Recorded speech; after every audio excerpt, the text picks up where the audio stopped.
International Comedy Festival. We acknowledge we're on the traditional lands of the Kulin Nation and pay our respects to elders past and present. We acknowledge Aboriginal and Torres Strait Islander people's spirit, imagination, and rich history of storytelling and humour that is an inspiration to all Australians. This always was, and always will be, Aboriginal land.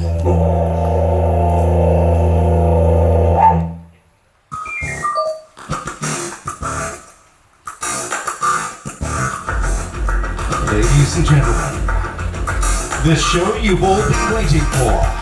The only show here tonight. It is a sellout performance. Yes, we have sold out. We've only got one or two latecomers prepared to come in, but that's okay. They can come in anytime they want. Will you please give it up for your host, Geoff Paine?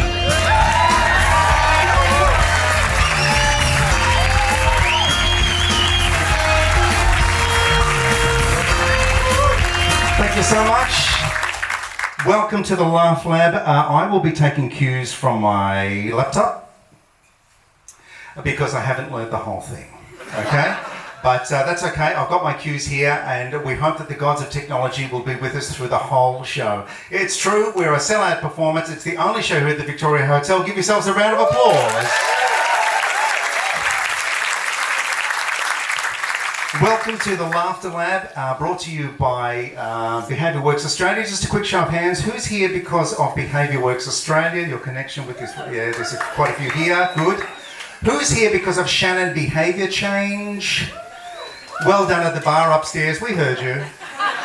And who has no idea who those names are? Who's never heard of those two? Thank you. Okay. Welcome, my people. Allow me to explain. So I work at Behaviour Works Australia. We're based at Monash University as part of the Sustainable Development Institute, and we're a research organisation that does research into why people do particular behaviours, and it could be why they read, or why farmers plough through swampland, or how patients and doctors interact.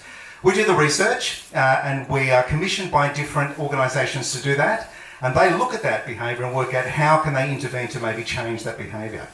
Now, sometimes the company that commissions the research is Shannon Behaviour Change. And what they do is they take the research and apply all their creative skills to actually come up with behaviour change campaigns. And you see them on your telly, on your screens, at the cinema, billboards, radio, that sort of stuff. So that's basically, one does the research and the other does the behaviour change, and the two have put the show together. Thank you very much. And Bill Shannon and our special guest will be up on stage later to correct me on explaining what he does. So I just want to do my own acknowledgement of country. We're on the lands of the Wurundjeri Woiwurrung, and I pay my respects to their elders past, present and emerging. This land was never ceded, its history has never been told, but that's changing, and we are part of that change. I'd also like to thank the current owners of the land, and that's the Victoria Hotel. They were very, very sweet. They didn't have to put a show on tonight, and I said, well, wait a minute, I can deliver over 230 audience members, and you have not disappointed. So, well done. And look, they're not paying me to say this, but I think if you're in Victoria and you're looking for a hotel, I think the Victoria Hotel kind of ticks every box. And you know those little soaps that you get in hotel bathrooms? Here, they're free. You can keep them. All right, so in the unlikely event of an emergency, I'll make this sound, and then I'll just run. And I need you to follow me. Thank you for laughing at that. That's my 40th anniversary comedy festival joke. No, in the unlikely event of an emergency, basically we'll just get up the same way we did, and we'll just gently walk up. We'll go up to Little Collins Street, and we'll go to a bar. Or 200 of us will see another show. Okay? So what are we doing tonight? The Laughter Lab is basically looking at the behaviour known as laughter, how it impacts us, its drivers and its barriers, and how we influence each other when we're laughing. Because this is a clinical lab, okay? It looks like a comedy festival venue, but it's actually a clinical laboratory, because we are not the only species that laugh. Rats and primates also laugh. Who knew? Rats laugh. So they've done studies. Someone's been tickling rats. You flip a rat over, you tickle it, it laughs. Who's paying for the research for that? Is Bevan down there, he should be building mazes, and he's going, no, I tickle him. The other thing is, They laugh at a level beyond human hearing. So at what point was he going, I'm pretty sure they're laughing. Let's get a speaker that actually picks up this stuff. Anyway, so they are not the species we're going to do. The species is us tonight. And I want you to keep your phones on, but on silent, because we are going to do some polling. I hope this polling works. If you've got your phone, take it out, because as a group, we're going to do some polling. Thank you. It's bad reception.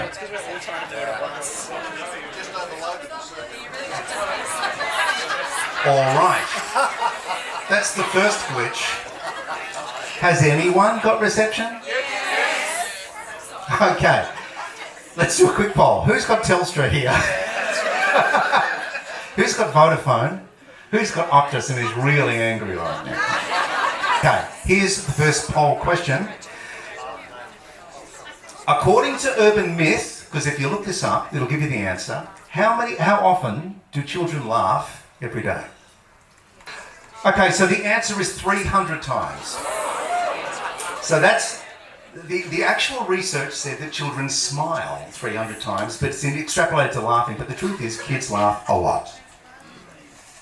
So, the first thing we're going to do is to prove that laughter is contagious. So we're going to start with the driver, and the driver is other laughter that you hear. So, who has ever wanted to do stand-up comedy? 1, 2, we'll call it 3. We're all going to stand up and have a go at this. Wait there, because the brain doesn't differentiate between when you fake laugh and when you real laugh. It releases the endorphins anyway. It can't tell the difference. So, laughter may not be the cheapest medicine, it may not be the best medicine, but it is the cheapest. I'm going to ask you all to stand up. Could we have the house lights on, please?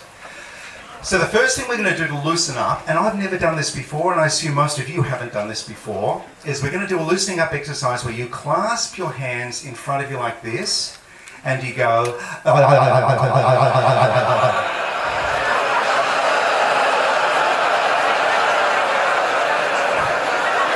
Okay. Already it feels like a cult. It's not. There are some people here doing turkey neck is what we're going for. Okay. Once more.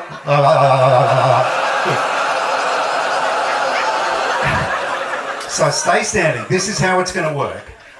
I'm going to lead you in a laugh, and the first thing is you're going to laugh at how ridiculous it is, and then you're going to laugh with it, and then you're going to laugh because other people are laughing. That's the theory. So we're going to clap, and you're going to follow me, and we're going to see how we go. So it's ho, ho, ha, ha, ha. Ho, ho, ha, ha, ha. Ho, ho, ha, ha, ha. Ho, ho, ha, ha, ha. Ho.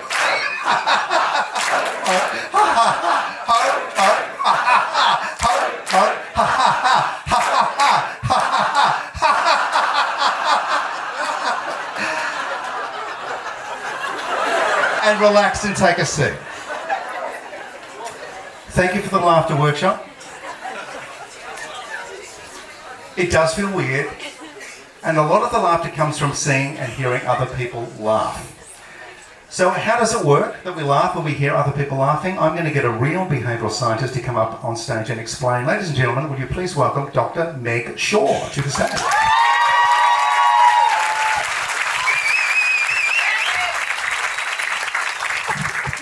Meg, you've got quite a few fans in the house. Yes, and 6 months as a behavioural scientist, so Six? definitely the most qualified person here. What I like is her name is Dr. Shaw. Yeah. So she's dead set certain. Oh yeah, 100%. So tell us about mirror neurons and how they work. Yeah, sure. So basically, mirror neurons is this sort of idea that there's a part of our brains that is sort of... what's the best word to describe it? Lit up, I guess, when we see somebody doing something. It's sort of like the part of their brain that is actually causing them to do it is being lit up in us. The idea actually first came around studying monkeys, not too different from what we're doing today. Right. But the idea was... Hey, we're intelligent monkeys. And to be fair, I mean, another weird zoological experiment where I'm not sure the funding came from, but What scientists were doing was measuring monkeys' brainwaves when monkeys were watching other monkeys reaching for a peanut, which feels quite cruel, really, to watch other monkeys reach for something and you're not allowed to have it. What they saw was the parts of the brain that were illuminated in the monkeys reaching for the peanut were also illuminated in the monkeys watching. Right. And a similar thing is happening in us when people are laughing around us. Right. We think it came around sort of like as like an evolutionary kind of thing. So in the past, humans lived separately from each other, and then over time we came together and formed more social networks, started building communities. And a really important part of that, obviously, is empathy and connecting with people. And so mirror neurons became a way to connect with the people around us and start doing things together. So it's important for humans to know that they should be able to copy other humans. Correct. Right. But the problem with laughter in particular is that we can't always tell when something is real laughter and when something is fake laughter. As you were saying, our bodies get the same sort of endorphins from laughing, but we also can laugh when somebody is fake laughing or when something we think is laughing. Right. So that's why, and I didn't know she was going to be here today, but she is.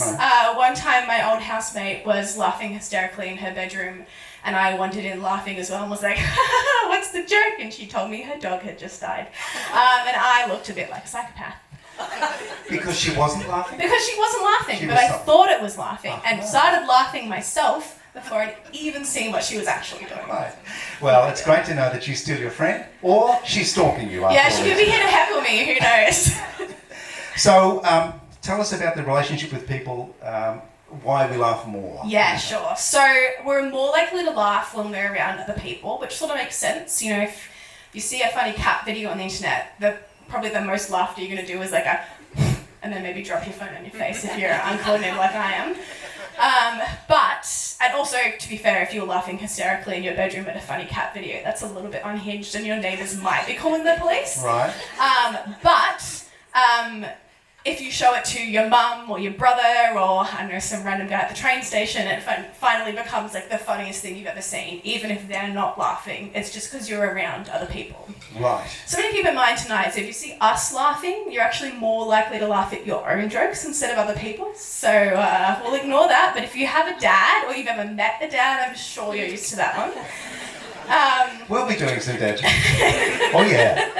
You're also more likely to laugh if you're around people that you like. So the person next to you isn't laughing, maybe have a conversation.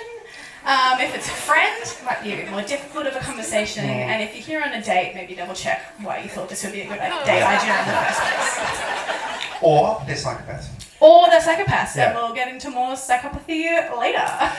We also love to hide things. Correct. So if you're an awkward person like I am, you probably find yourself laughing quite a bit. The other day I kicked a train, apologised to the train, and then burst into laughter because it was much easier to do that than admit that I had made a mistake. And I was like, listen, to do we that. could just stop the show and talk about you and why you hit the trains. Was really angry at the train, apparently. Yep. And we laugh to agree. We do. We laugh to agree with people as well, and to sort of release tension in social interactions. Right. So, if I agree with you, I would probably laugh at the end of your sentence, for example. And in sign language, it happens that they sign laughter at the end of the other signed sentence. Correct. Do you know what signed laughter looks like? No? Neither do I. Okay. It's that. Hey, yay! That's applause. Applause. That's Wow. applause. Forget I What's didn't that? speak. Okay. Forget that you didn't speak. You didn't, so So the reason it has to happen at the end of the sentence is it can't happen in the middle of the sentence, and we'll demonstrate now. Meg's just going to have a normal sentence. Well, I can talk about myself more if you want me to. Yeah, today I blinked it, and then I had another, and then I said. So next year we'll do a show called Behaviours That Will Get Your Face Slapped. That's why you have to do it. There are other contagious behaviours. We're going to do one now. I'm going to ask for the house lights to come up for this one. Stay where you are, ladies and gentlemen. Meg and I are going to do something now. It's contagious. I want you to raise your hand if you do it, or the person beside you does this. Are you ready?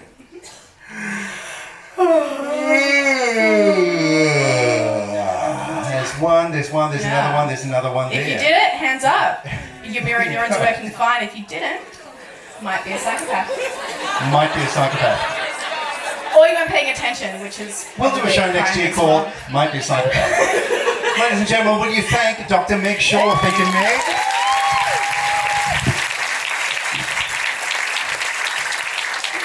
So we've established that laughter is contagious. It's one of those contagious behaviours, and that we can trigger laughter.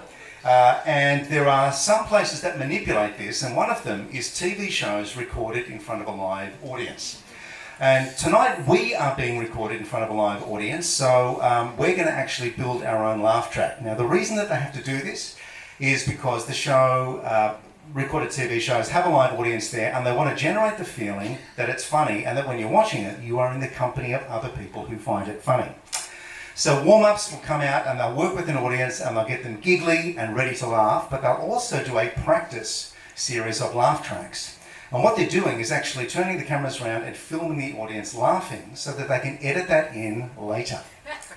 So what we're going to do now is we're going to record our own little laugh track, and when I cut this together, at some stage, your laugh will be generated now at something you haven't seen yet, basically.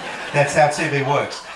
And they have to do this for shows like Friends and Big Bang Theory and Seinfeld. They were all recorded this way. They have to sweeten the laugh track because, of course, sometimes scenes have to be reshot. The audience have heard all the jokes. They have to sweeten the laughs, and that's how they do it.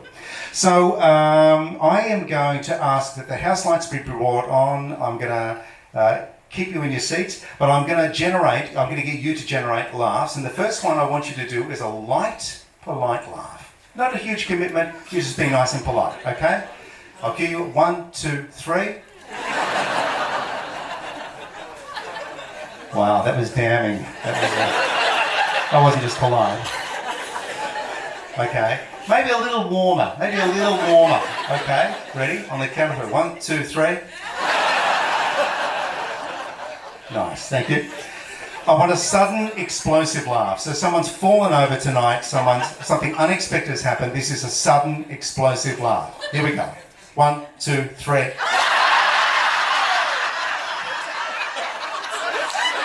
Wow. Okay, you overcommitted, I love that. It's permission to laugh. Okay. I've got to use that at the start of the show. In fact, I might just edit that laugh in for everything I say. All right, we're going to do a laugh that peaks and fades, and I'm going to conduct it, okay? So it's going to peak and it's going to fade. Here we go. So 1, 2, 3.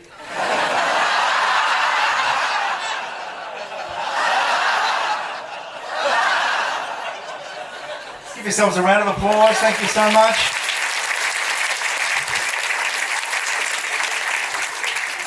We can generate laughter from nothing, and our brains, as I say, can't tell the difference. So these are now solo bits, and this is just laughter from the darkness. I'm going to call for a particular type of laughter, and it's up to anyone out there that wants to give this a go. Has someone got an evil laugh?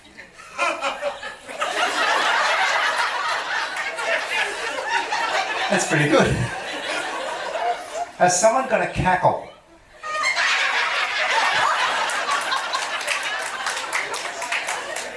There's some witchy people here tonight. Now, I've got to be careful. Has someone got a snort horsey laugh?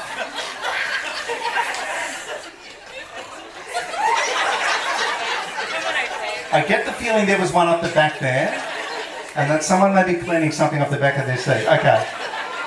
What about a high-pitched giggle?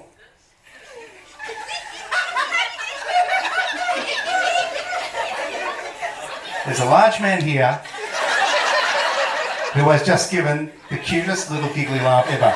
Round of applause, thank you so much. So we know that laughter is good for us. It releases endorphins sometimes, it releases a little bit of wee, and it can help with pain tolerance. And I'm going to do an experiment now on pain tolerance. And the way I have to do this is with ice water. And the reason I have to use ice water, it's a shame really. Medical science is in such a state that you can't actually damage anyone anymore. So they use ice water so that people can actually take their hands out when it's uncomfortable. So you can't burn scald. You can't put little electrodes on people anymore.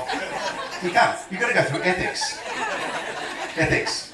Luckily, I haven't gone through ethics for this show at all, okay? So I'm running blind here. So we're going to do an experiment with someone. A volunteer puts their hand in ice water. I'm going to read dad jokes to them. We're going to see how long they last. I'll have my hands in ice water. We're just going to see how long it lasts. And this is a very particular type of volunteer because they can't want to sue me. We have got a seeing eye dog puppy in the audience. That was the bark you heard, okay? And legitimately, it's in training, so it's gorgeous, but you can't touch it.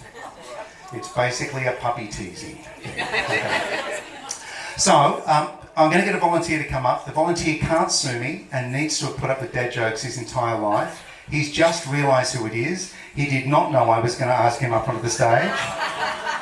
Ladies and gentlemen, will you please welcome to the stage my son, Alex Paine.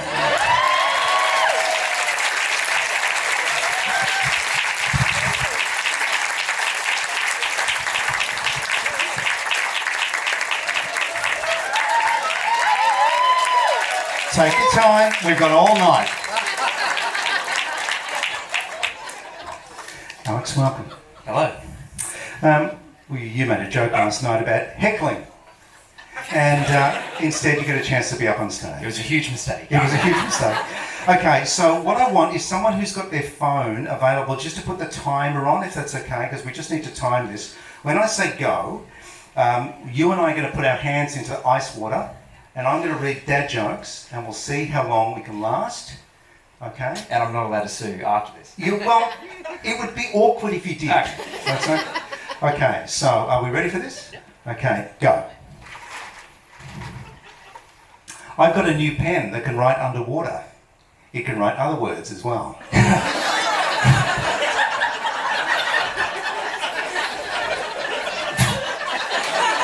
I've only just started.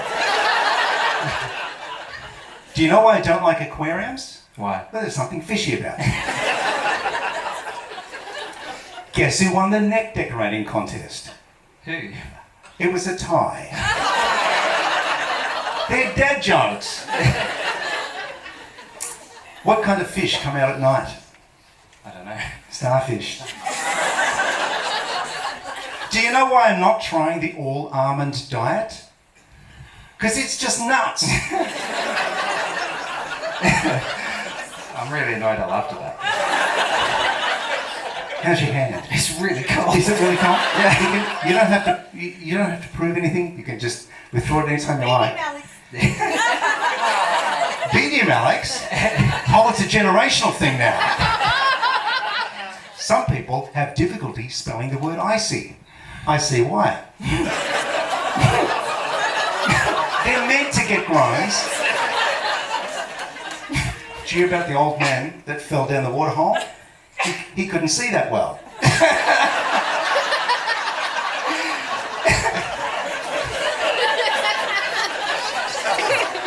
How's your hand? It's really cold. It's really cold. There was an old lady at the ATM, and she didn't have her glasses, and she turned to me and said, "Can you check my balance?" So I pushed her over.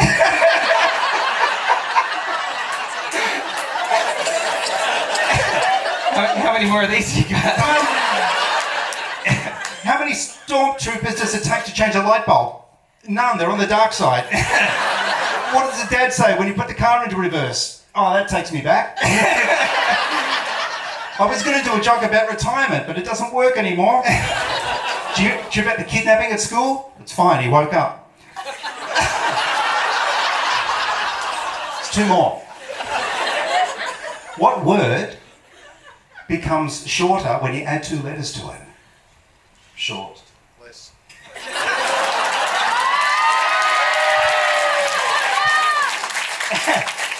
Sorry. That's correct.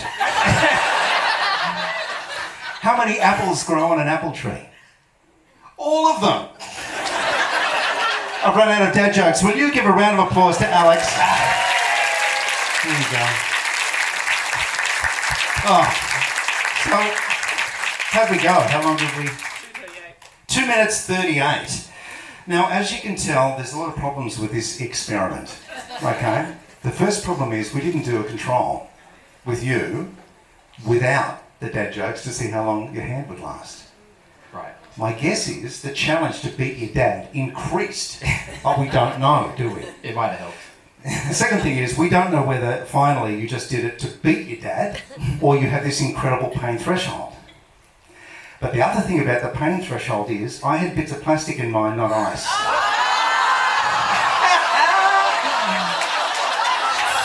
So It's really cold. So we're going to go get your phones ready. We're going to do a poll now to see what this proves, because it doesn't prove scientifically what I thought it would, but it could prove three things, and you'll see it on your phones now with any luck. Geoff can't be trusted, pain is relative, and dad jokes can be both painful and funny. Alex, what is the result? The correct answer is Geoff cannot be trusted. Thank you. When do you thank Alex Paine?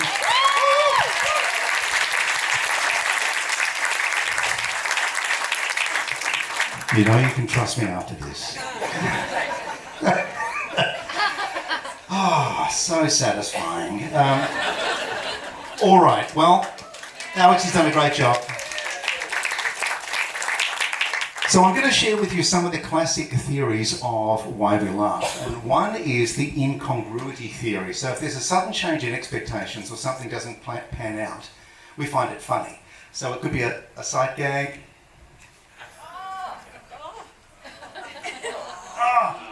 Then there's cruel laughter. It could be the rule of three. We've all heard jokes about an Aussie, a Swede and a Brazilian walk into a bar. The reason that there are three is the first one sets up the pattern, the second one confirms the pattern, the third one breaks it. That's called the violation, when a pattern that we expect breaks. Which is why you don't need less than three, because it's not enough to set up the pattern, and you don't need more than three. That's why jokes don't start with a Swede, a Mexican, a Brazilian, a Brit, a Scot, a Welsh person, a Colombian, a Venezuelan, and a Mexican walk into a bar and the barman says, "There's too many of you for the joke, get out." A university joke using the rule of three would be something like, "What do you call a Melbourne uni graduate? Boss. What do you call an RMIT graduate? General manager. What do you call a Monash graduate? Driver." Hey. That brings me to the second one. Punching down. Superiority is a whole brand of comedy. And unfortunately, there's a long history of punching down at groups that we feel that we're superior to. The only forgivable one is when it's to yourself, okay? So there's quite a few PhDs in the room. How do you tell if someone's got a PhD? Don't worry, they'll tell you. And then, of course, there's the relief theory. The relief theory is basically you build up tension and then you release it and you laugh. So a practical joke where something's been set up, you think something's gone wrong, and then it was real, it was set up, and it was okay. In comedy, the relief theory often works when the comedian starts looking at the people in the front row that he may talk to. And the people at the back are laughing because they're not sitting where you are. It's cruel, but as the comedian gets closer to people, you can feel people, and this is the universal language of don't pick me, they just stare into space. Because they think eye contact is the thing that's going to trigger it. I am going to speak to this man over here. Gotcha. Okay, hi, what's your name? Givanta. Seriously? Givanta. Okay. Give an answer. Givanta. Givanta. I got it. I'll get it. I've got it. Okay. Hi, and been to a comedy festival show before? I've been to one, yes, I'm not in one, but... So, are you a bit nervous? But now, yeah. Well, that's normal. Okay. So, you've got your phone with you, have you? Have you got your phone? I do. Could you maybe... Oh, by the way, did you know that if you make someone laugh, they will share intimate information with you? Oh, I'm not laughing, so...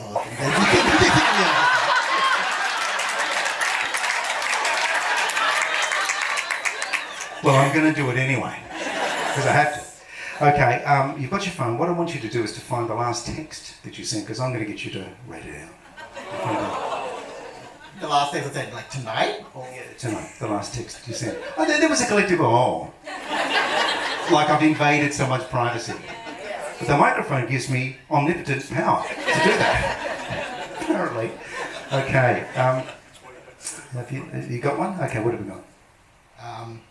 Hey mate, looking forward to catching up for a proper laugh. Just got to get through this show first.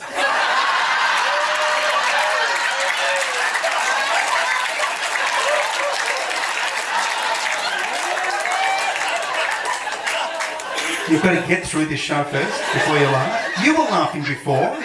Is this the show? No, I mean I'm hoping to laugh through the show. Throughout. Who did you send it to? A work mate of mine. Are they in the room? Are they here? They are. Yep, they're here. They're standing up, and I think they're getting through it as well. Who is it? Oh, it's you, Geoff. It's me, ladies and gentlemen. Will you thank Gavanta Silva, our plant, for the audience?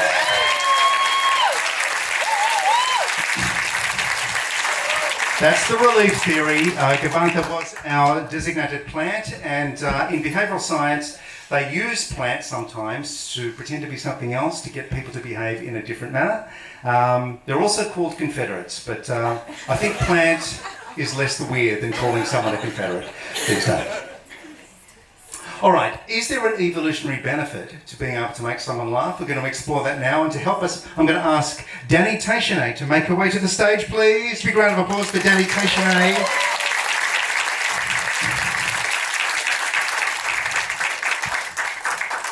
Hello, Danny. Welcome to the show. Hi, Geoff. Thanks. Danny is our education development expert, and she's 12.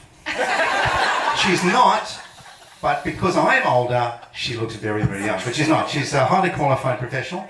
So, Danny, tell us about how would we prove that laughter makes people more attractive? Well, we would need to conduct a highly rigorous quantitative experiment in order to do that. Okay. Looking at different types of humour and seeing which one is the most attractive. And we would need to control for variables such as attractiveness. Okay. Using some sort of covering, perhaps. Okay, so like a dating game show, is that what you're talking about? Sure, a dating game show sounds like a good idea. Is it a dating game show, or is it more rigorous kind of? It could be both. Okay. What's it called? Well, let's call it the Love Lab. The Love Lab. Okay. So what do you need for the Love Lab? We'll need 3 willing participants from the audience. Great, I can find 3 terrified people who don't want to be on the stage. If you just arrange the stools, I will go out and grab someone. You really don't want to do this, do you? She didn't say no, so I'm going to ask you to come up on the stage. Come on, up, you come. Okay, Danny's going to look after you. You laugh like a small child, but I think there's a man in there as well. Do you want to come up and join us? Okay. All right, up you come. And we're going to get one more volunteer. I'm going to ask the man who can sign wait, is that a flat no? It's a hard no. Wow. I'll cover him. We've got a volunteer that was sitting beside you. Okay, come on up. So, our contestants are wearing masks. And they're going to be allocated particular things to say. You're going to be doing that. Tell us why they have the masks, please. Well, we need to control for variables like charisma, attractiveness, charm. So Need to put on you that can mask. put the mask over the glasses. Yeah, that's what I'm Maybe take the glasses off. Yeah. Or try the mask first. Just talk amongst yourselves. We'll get this organised. That's the mask. Now the question is, will the glasses work over the mask so that you can actually read? You know what? They're not for reading. They're for style. They're for style. Okay, Question the so lady. just a quick check. Can anyone get any charisma coming through the masks right now? Okay, all right. So how will this work? Okay. Well, we'll need to ask these participants certain questions, Yeah. and they've got their binders, which has 3 different types of humour. Yeah. And then at the end of the experiment, the audience will vote on which humour was the most entertaining and attractive. Right, so basically you're going to be voting to see who's most attractive based on the answers they give. Okay, 3 different types of humour. I've got some sound effects here. I'll be doing the sound effects. I'll get you to do the microphone as you Yep. ask the question. Yep. Our contestants, are you ready? Because we'll go flip over in regards to round 1. Good. And we'll get this one going. And it's not doing anything. Oh, it is. Yes, it is.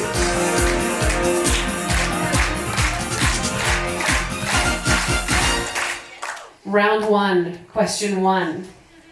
What car would best describe your personality? Probably an EV. I get charged a lot. Contestant B. Key IA Sportage. I'm cheap, sporty, and pretentious. That doesn't mean anything, I'm just playing with sound effects. Contestant C. I like singing in the car, but I don't know the lyrics, so I'm a hummer. This is going really well so far. Okay, let's go to round 2. Go.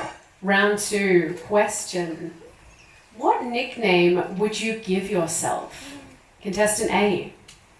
Double espresso. I'm strong, stimulating, and not afraid to espresso myself.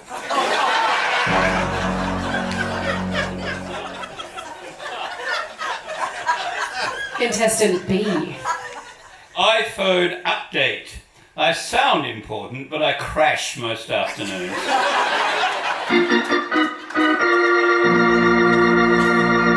Contestant C. Pilates, because I'm flexible, but I can be painful if you push me too far. I only did the fart sound effect because it was Pilates, and I think it's the most appropriate sound effect. Okay, we're going on to the next one. Go. Round 3. If you were to... Sorry, what song best describes you and why? Contestant A. David Bowie's Gin Genie. I like gin and the magic powers it gives me. Contestant B. Achy, breaky heart. I trigger a strong reaction in people, and sometimes I hate myself. Contestant C. I'm Mr. Brightside because people like me more when they're drunk. Sorry, I hadn't used that one yet. It was a good answer. Okay, up to the last one. Okay. Go. Round 4. If you would describe yourself as an animal, what kind of animal would you be? Contestant A. A koala. Because I'm koala-fied in snacking and taking naps.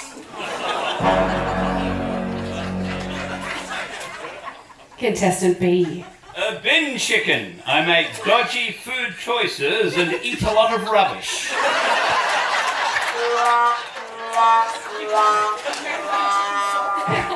This is working better than I'd hoped. Okay. And contestant C. I'm a cattle dog because I'm loyal and hardworking. And Sorry. I'm so sorry. you give me the crook? Yeah. No. Go again. I'm sorry. All right. Good. Loyal, hardworking. What else do we have? It only gets funnier when you say it twice. I'm loyal, hardworking, and I shout at traffic when I'm in the car. We've had 4 rounds. You've had 4 examples of different types of humour. We're now going to vote. So get your phones out. You're going to vote for A, B, or C. Okay, get your phones ready. We're going to go to the polling, and we're going to open it up now.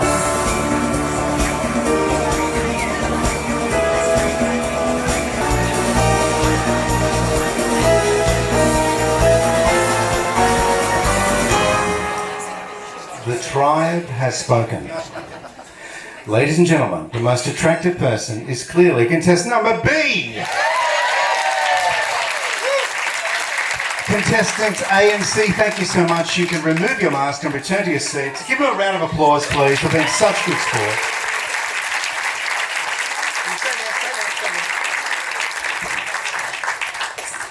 So what is your name?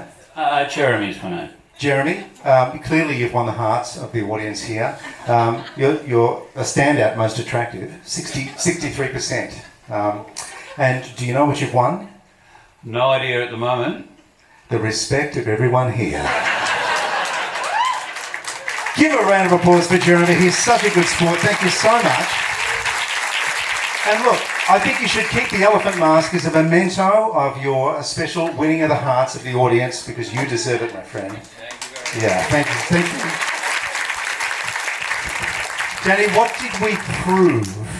Well, Jeremy was saying self-deprecating jokes. So we've found that self-deprecating jokes are the most attractive and signal the most intelligence, charisma, charm. Evolutionarily, Jeremy is the most attractive person in the room. He's the alpha male, ladies and gentlemen. Will you thank Danny Teixeira for running the show, The Love Lab? Thank you, Danny. Well, sometimes music and sound effects can make us laugh, and music itself can make us laugh. And to take us through that, we have someone from Behaviour Works Australia who is not only highly qualified, he's an actual musician. Ladies and gentlemen, will you give it up for Professor Peter Bragg?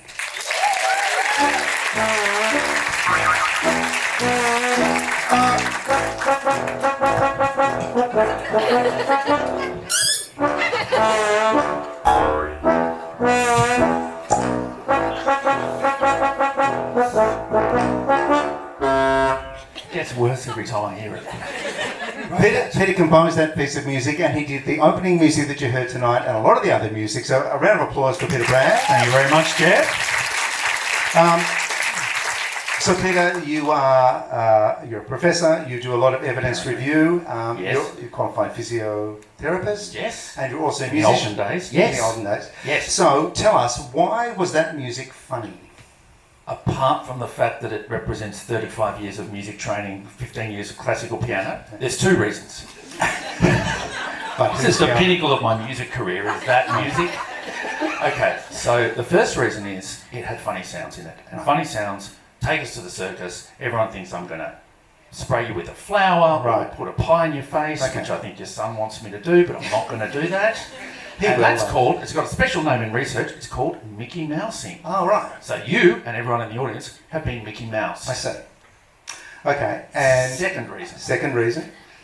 is right after the first reason. And Yeah. the second reason is that some instruments are actually just inherently funny. Now, I have to apologise to people who play some of these instruments, but they're known as joker instruments. I play the piano, right? Joker instruments sound funny because they violate listener expectations. So when you're listening to music, most music is kind of in the middle of the range of music. Yeah. Joker instruments tend to do their best work when they're up high or down low. So Got some we've got a examples? couple of examples, and I just really hope people in the audience don't play these instruments, but let's go. Okay, see if you can pick the tune. It's the Simpsons. It's a piccolo. It's a piccolo. Yeah. Okay. So that's a High bona end. fide, in research, joker instrument. It's a joker instrument. Okay, we've got another one. It's tuba. It's the tuba. That's a joker instrument. That is a joker instrument too. One's up high, one's down low. Tubas are regarded as joker instruments partly because they sound like farts. Yes. And I know there are a lot of high-end intelligent people in the room, but we have to talk about farts in comedy at some stage. It is the universal joke noise. Across any culture, across any time, farts are funny. I just wanted to make that point. Now, Geoff, I need to point something out. Yeah. Just because an instrument is up high or down low doesn't automatically make it funny. Right. So I'll give you one example. Yeah. Psycho. High instrument, Ah, yes. not funny. Not funny. Definitely not funny. So one of the papers I read was called Humour in Instrumental Music, and it's about as funny as it sounds. It's a scream! But the researcher, Thomas Veitch, I think his name, made a really interesting point. He said, it's only funny if the audience know what to expect, and that's violated, and they don't care that much about what's coming. In other words, they have to have a very weak connection with it, and should know what to expect. So if they have a strong emotional connection, they may not find it funny, they may get offended. And here's one we prepared earlier. Okay, so this is a piece of music. Yeah, don't give it away. I won't give it thought away. you were about to say what it was. No, the audience will work out what it is. Right. It's distorted, but it did not make people laugh at the time.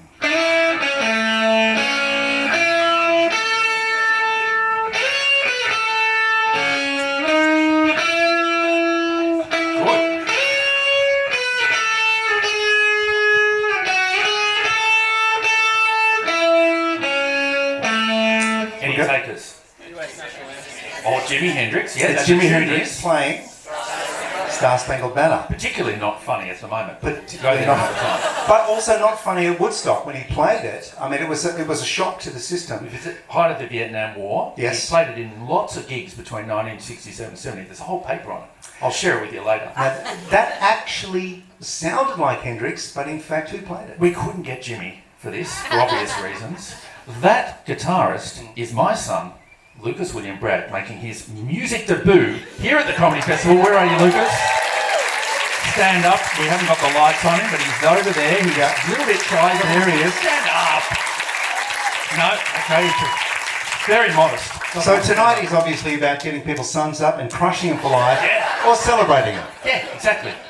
So we've got a couple of examples here. We're going to play well-known tunes, Yep. but we're going to get the instrument wrong.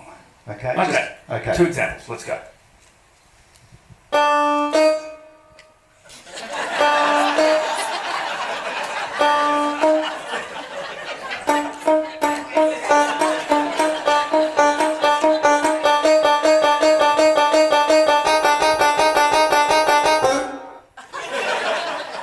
Are we scared Take it. of the shark that plays the banjo? Not Now, necessarily. Geoff, again, the banjo can be a very serious instrument. It So if can there are be. any banjo players out there, Yes, I'm please. not saying the banjo is a joker instrument all the time. Okay. Right, next. Another classic tune. See if you can pick it.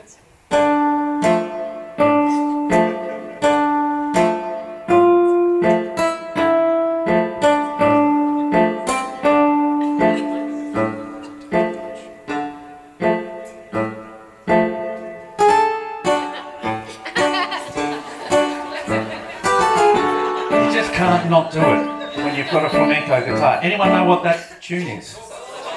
Well, that Well, was. what that was, yeah, It but the started first out bit- as something else. The funeral march. It was the funeral march. Da, da, da, da, da, da, da. Played by a very attractive Spanish flamenco guitarist. With Named Pietro Bragg.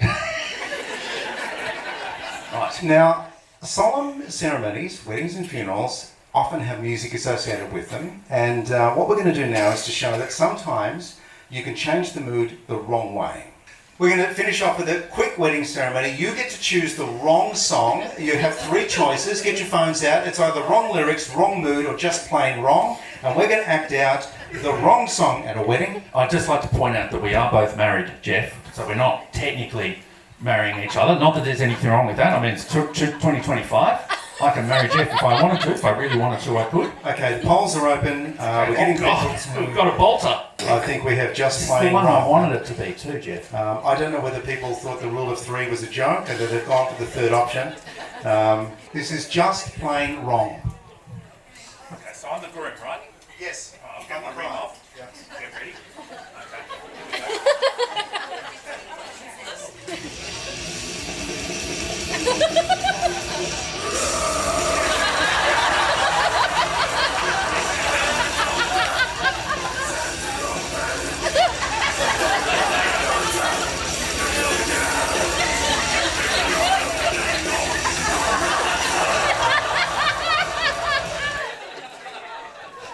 Just plain wrong. I have cut that song and edited it a couple of times. I have no clue what they're saying. They're very cross. Ladies and gentlemen, will you thank Peter Bragg for joining us? I jumped past. I'm sorry about that. All right, I'll get rid of the tiara. And at this stage, I'm going to ask some special guests to come up onto the stage. It's Bill Shannon from Shannon Behaviour Change, and our very special guest artist, Paul Foote, international comedian, is here tonight in the room. I'm going to ask him to come up on stage, please.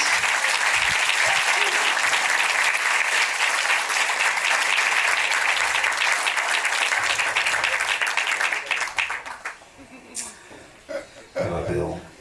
Hello, Paul. Thank you so much. Take a seat. I'll sit up this end. Oh yes, like the pro he is, he's gone straight for the microphone. Knows exactly what to do.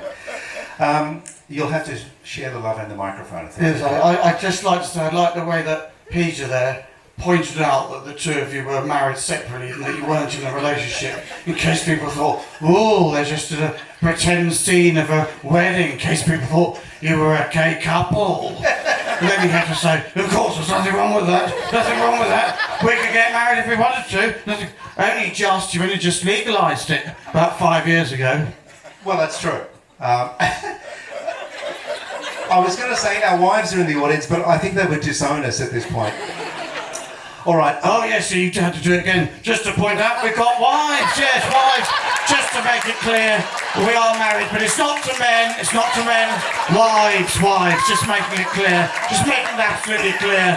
Yes, our wives. It's all a bit of a laugh. We pretended just for a moment two men were getting married. But we both got wives. Yes. Paul. Yes, nothing wrong with that. Paul. Yes. The sun would have been a giveaway earlier in the show, surely.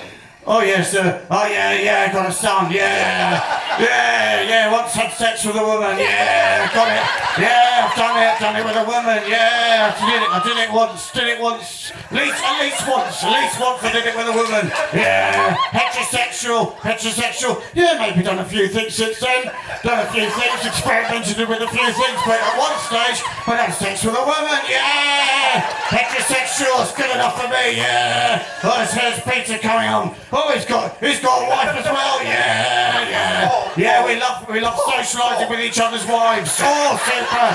Yeah, whatever. Any woman, doesn't matter. Any woman. Oh, we're heterosexual. Get together with anyone as long as they're a woman. Oh, yeah. There's gay people. Nothing wrong with being gay. But that's not us. We've got nothing against the gay people getting married. Of course not. But we don't do that. Not us personally. We're straight. Yeah, straight.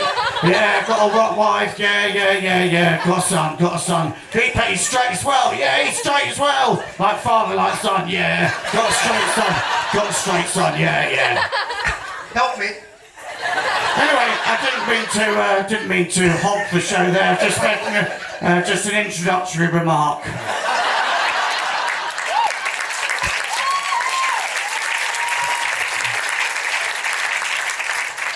Can I speak to Bill, please? Is Bill? So Bill is the chair of the Comedy Festival, and he also is founder of Shannon Behaviour Change. So Bill, tell us about your two loves, behaviour change and comedy. Can I just say, before we hand over to Bill, who has the awesome responsibility of being the chair of the Melbourne International Comedy Festival, can I just say I've dreamed of this moment.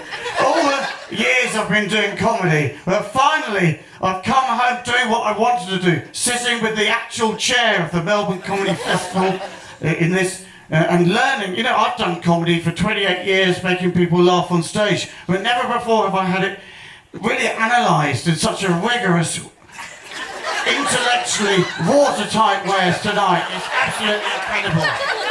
Anyway, it's over to you, Bill. To hear more about the chair. I want to hear about the chair. I want to hear about the responsibility of being the chair of the Melbourne International Comedy Festival. It can't be easy. By the way, in case people are wondering, it's all a bit abstract, isn't it? People might be thinking, what is the chair of the Melbourne Comedy Festival? Is it like running it? It's not that. There's a director who runs it. Is it producing it? No, it's nothing like that. It's sort of, what is it? Sort of greasing the palm of the minister. Oh, you're the Minister of the Arts. Let's have dinner. It's like it's all. It's not funny. It's like a sort of corporate prostitution. But anyway, over to you, Bill, to say about being the chair of the Melbourne International Comedy Festival, of which I'm so proud, having been here for 14 years.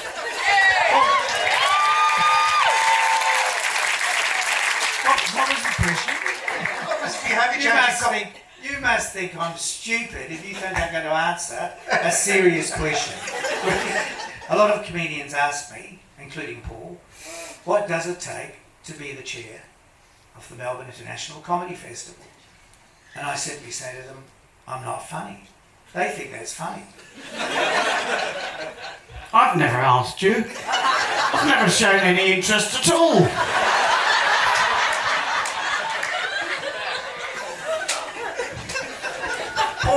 We've known each other for 14 years. I've been in your swimming pool. When I say I've been in it, I mean I've pissed in it.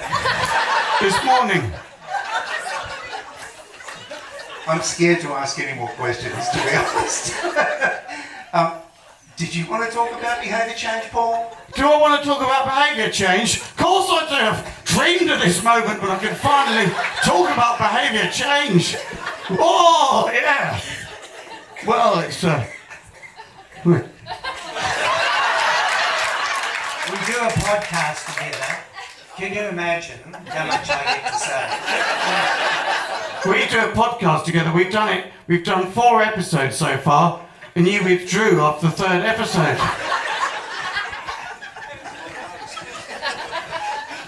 So, well, in answer to your question, yes, comedy can change behaviour. Of course, it can. I mean, Well, yeah, it was, but Paul's got the microphone on the floor. You have to grab it did you want to answer the question about how comedy has changed? Well, because we've broken taboos, haven't we, comedians? We break taboos. When you think of Lenny Bruce with obscenity in the trials there, you think of Richard Gadd and Hannah Gadsby with sexual abuse. You think of me with mental health in my latest show. And even going back into the past with the court jesters breaking the taboo of the zither. Well, prior to that, people... We can talk about things that people don't normally want to talk about. What, the zither? Well, incontinence. Yes, that's true. Comedian... this is all falling apart. It really is. Yes. Yes. No, I haven't forgotten. We've never sort of tried a double act on stage before, have we, Bill? And there's a reason going for that. well, yeah. Yes, yeah, we talk about all that in the podcast. Bev Killick did a whole a campaign about talking about incontinence, laughter without leaking. Ironically, we had to clean the chair after she'd been in. Disgusting. She can do her pelvic floor exercises. She admitted it. Yes. So, clumsily trying to get it back to close to comedy and laughter can help us deal with taboos, deal with behaviour change. Sometimes it can make us think about other things and open new possibilities up. It can be a sign of courage and bravery, and it can address scary stuff that people don't want to talk about. Yes, like you getting it together with Peter. Just once, try something. Small steps. You've always got your wives to fall back on. And your son is heterosexual. You've always got him. Try something. Well, on that note, I don't know how to wind this up, but except to say, it's just wind Paul up. Okay, all right. Ladies and gentlemen, will you thank Paul and Bill for being here on stage, especially Paul Foot and Bill Shannon. Thank you, Bill. That was an incredible conversation, wasn't it? And I must say, you really shone. You shone. Well, people really got to know the real Bill Shannon, the chair of the Melbourne International Comedy Festival, a position he's held for 17 years as the chair of the Melbourne International Comedy Festival. Not easy, the awesome responsibility of holding that role. Absolutely incredible. We all loved what you did tonight, Bill. We really loved it. Get Peter up and get it on together. Paul Foot, ladies and gentlemen. His show Dissolve is on at the Arts Centre. I've seen it and it's fantastic, and I will never make the mistake of sharing the stage with Paul unprepared again, because he just took it and ran. All right, one more poll to go and then we're done. According to the same urban myth that said kids laugh 300 times a day, how many times do adults laugh each per day?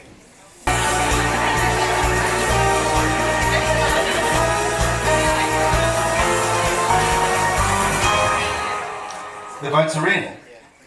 2/3 of you said 17 times, and you are correct. They said it's only 17 times. But tonight you made up for it. Tonight you laughed like little kids and had a wonderful 70 odd minutes. All I want to say is the bar is open upstairs. You've been a wonderful audience. My name's Geoff Paine. Thank you for coming along, and I hope you've learned something about laughter. Thank you so much.